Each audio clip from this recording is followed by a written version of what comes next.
Will you talk about it someday? Someday I will. To your grandchildren? The reason I can't really talk about this movie is because it's so good that anything I say is just going to be like blabbering nonsense about, oh, this part, and that part, and this part, and that part, and the acting was amazing, and it's just not going to... Do you think it's fair that people are comparing it to Citizen Kane? Yes. It all just mesh to create just a beautiful experience. Yeah. What a great way to set up the character. You're like, oh, okay, I know who this guy is. You know, and it reveals more as you go along. He's a lot more intricate than that. But like, what a great dynamic. Like, how do you start off a movie? Well, having a guy almost die and he's more interested in a dusty rock than his own life. You know what I mean? That's so pretty. Like, in your opening scene, that's how, like, interesting your character is, and it only gets better from there.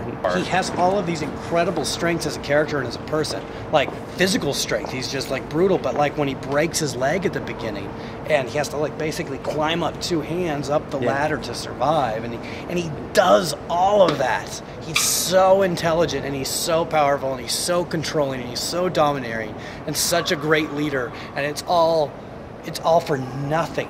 He just does it to destroy everything around him. It was that part in particular, the part when he broke his leg and he's down there. I mean, gotta imagine he fell down that shaft, broke his leg. It's an incredible stunt, by the way. He finds that gym or you know, whatever he was looking for, and he spits on it, cleans it off, and he's just like marveled at what he found. My mouth dropped open, and I had to keep catching myself. Not because the credits were really good, just because I was so in awe of how good it was. And like on a historical level, like at the beginning, before you're really engaged in the story, you're like, oh, that's how they would prospect for gold, and that's how they would drill for oil. Like, it was just on a historical biography level, it was astounding. I love the fact how the first 10 to 15 minutes of the movie, there's no dialogue at all. It's just showing, you know, what people that were trying to, you know, strike a fortune. It was very difficult to decide who to watch when they were both on screen, which is really impressive for Paul Dano, Dano, however you say his name, considering he was acting opposite Daniel Day-Lewis. Yeah, so. And considering he wasn't even supposed to have that role. Yeah. To begin with. Yeah, so he was very, very, very good. But because of the chronology jumps, because it starts in like 1898 and goes all the way to like 1929 or 27 or something.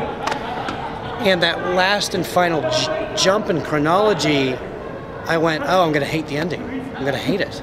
Because the real story is about Paul Dano and him. And the battle of wills and the two different worlds colliding and how they were using the different power. You know, Daniel Day-Lewis has the power of money and business and oil, and Paul Dano has the power of like the spirituality and the mysticism surrounding that sect of Christianity and people's emotions, and you're going to see them come to a head, and then it doesn't happen, and you're like, I was really let down. I was like, they missed the whole point of this story, And then when he walks into that room, not to say what happens at the end, but there will be blood, and it's absolutely astounding. And as soon as he walked into the room, I was like, this is going to be like the most powerful ending scene I've ever seen, and you're not let down at all. You're absolutely not let down. And the last, I'm not going to ruin it, but the last lines out of his mouth are amazing. I mean, I was just like, okay, cut to black. There's no more story to tell.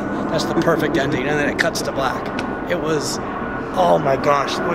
It was, kind of beyond words.